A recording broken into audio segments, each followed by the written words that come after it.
What is up, my crafty friends? My name is Carrie and I want to welcome you to my channel today. Y'all, I'm in the kitchen. I've been organizing like a mad person. You know how when you get in that cleaning mood, how you just want to organize everything? Well, y'all, I just got through organizing my spice rack and y'all, this is what it looked like before. I'm not even kidding. It was a hot mess.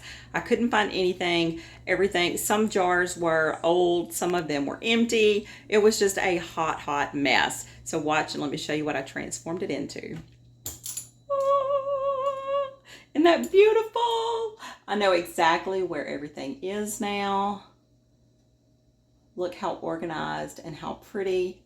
I've even got these little measurement conversions. Today I'm going to share some tips with you on how to organize your spice cabinet too. So if you're on that mission, be sure to keep watching this video. And if you enjoy it, be sure to give it a big thumbs up because that would mean the world to me. I'm even going to share with you my finished project. So if you want to make one for yourself, I'll have the link to that down below.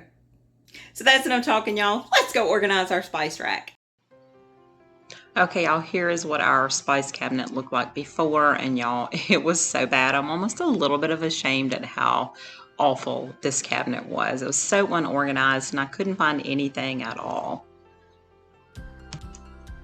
Okay, so my very first tip is going to be to make a list of your spices and also their sizes. This is really going to help you when you start selecting your jars. Tip number 2 is going to be use multiple sizes and shapes for your jars. You don't want everything to be the same size. Tip number 3 is don't forget your liquid seasonings. I don't know about y'all, but I love cooking with bacon drippings and also vinegars. Tip number 4 is going to be to label the tops of your jars as well as the fronts. The jars that I selected actually came with both. Okay, so I've got all of my supplies together and I'm ready to go. So I'm going to jump in Cricut Design Space and I'm going to start designing my labels. So tip number 5 is to use a clear and bold font while you're designing your labels. My label size was about a 1x1, so I just zoomed in on my canvas and made sure that all of my labels fit into that size.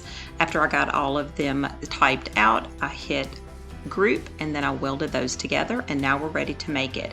It is quite a large file, so it will take just a few minutes to render before you can start cutting. Okay, so everything looks like it's good, so now we're going to hit continue. I'm going to make sure my dial is set to vinyl plus because I want to make sure it all cuts through evenly.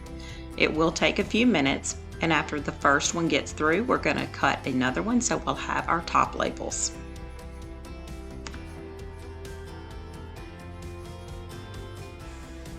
Now, I do admit that weeding out the labels was a little bit time consuming, but totally worth it because my handwriting is atrocious and I could never make it look nice. Didn't those turn out great? Oh, I cannot wait to get these all put together. Okay, moving on to tip number 6, and that's going to be to label all your jars and your lids before you start filling them. If you don't, you might accidentally put the wrong spice into the wrong jar, and that would not be a good thing. So definitely doing all of this before you start filling is going to be a great time saver, and it's going to save your sanity as well. I'm going to repeat this same process for all of my jars. I'm going to start with the front first, and then I'm going to put on the lid so that they all line up nicely. Okay, now we can start filling up our jars. The jars that I ordered did come with this little funnel, so that was a great thing to use when I'm filling up the jars.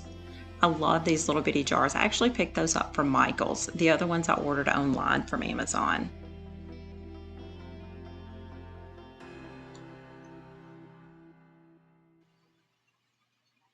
Okay, now I can start filling up my vinegar and oil jars. These jars actually came with different stoppers that you can use to pour out your liquids, so that was super nice. I think these jars are so pretty. Okay, now we're going to move on to our bacon drippings container. I actually found these 2 already designed pieces in Cricut Design Space, and I just sort of mixed the 2 of them together. If you want to, I'm going to have this available down in the description box below, so you can use this to make your own. All you've got to do is to resize it to the size that you need. The link will be in the description box. Isn't that cute? Being from the South, we use bacon grease in all of our cooking. So now that I've got it the size that I need, I'm going to put it on my mat. There's no need to mirror it because this is going to be on our premium vinyl and it's not ironed on. I'm going to put my Cricut transfer tape over the top next, making sure that it is stuck extremely well because we don't want to lose any of these tiny little pieces. Let's take it off of our mat now and give it one more good press. Peel off our backing, and now we're ready to put it on.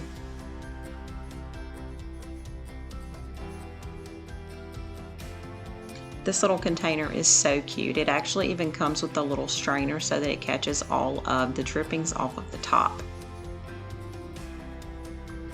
And y'all, this was a super easy project.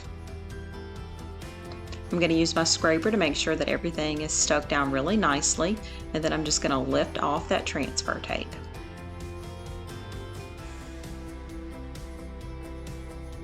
Isn't that cute? This actually might be my favorite project.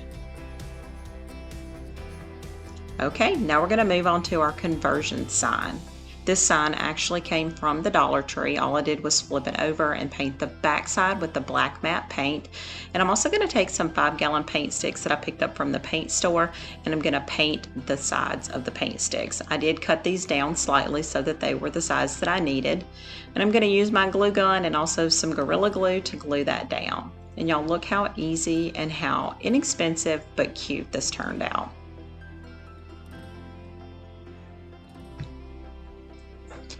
Okay, so now we're ready to start cutting out our design. I actually designed this in Cricut Design Space, and if you want to make one of these for yourself, I'll also have the link to this one down in the description box below. Just resize it to the size that you need and you're on your way. So I've got it onto my mat, and because it's not an iron-on vinyl, we don't have to mirror it. So now we're going to hit continue. We're going to load our vinyl onto our mat and start cutting. After it's done cutting, I'll get it weeded out and we'll put it onto our finished board. I did go ahead and add a couple of hooks for my measuring cups and my measuring spoons, and I'll also added onto the back side some double stick heavy duty Velcro, and this is how I'm going to attach it to my cabinet. And y'all, look how stinking cute this turned out. I'm super excited about this chart. And that brings us to tip number 7. And y'all, that's just to keep it simple. Don't make anything too busy. Don't overcrowd your spices if you don't need to. Keep it as simple as you can. I am absolutely in love with how this all turned out. No, I'm not even kidding. I'm so not an organized person, but this project was really, really easy. It was a little bit time consuming, but totally worth it because now I know exactly where everything is at. All right, y'all, my 8th and final tip is to make it pretty. If it's pretty and you love it, you're going to be motivated to keep it that way. So make sure that you are totally in love with your design. I know I'm totally going to want to keep it this pretty, and I'm not ever going to let my spice cabinet get back the way it was before. I'm really excited about this conversion chart, and don't forget, it's going to be in the description box below if you want to make one for yourself. The bacon drippings container will also be in the description box. I love how this turned out. It is definitely my favorite project. I'm really excited to finally have my vinegar and oils in some pretty jars, and y'all, having the tops of your spice lids with the labels on them are going to save you a lot of time when you open up your cabinet, and you can see what is on the top as well as in front.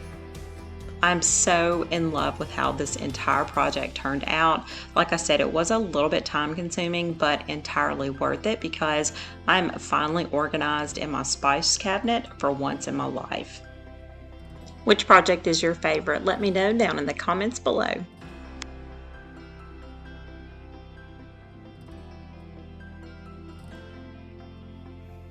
That does it for today's video, y'all. If you enjoyed it, be sure to give it a big thumbs up because that will mean the world to me. And if you're not already subscribed to my channel, consider hitting that subscribe button down below and turn on all those notifications if you don't want to miss anything I've got coming your way. So until next time, happy DIYing, y'all.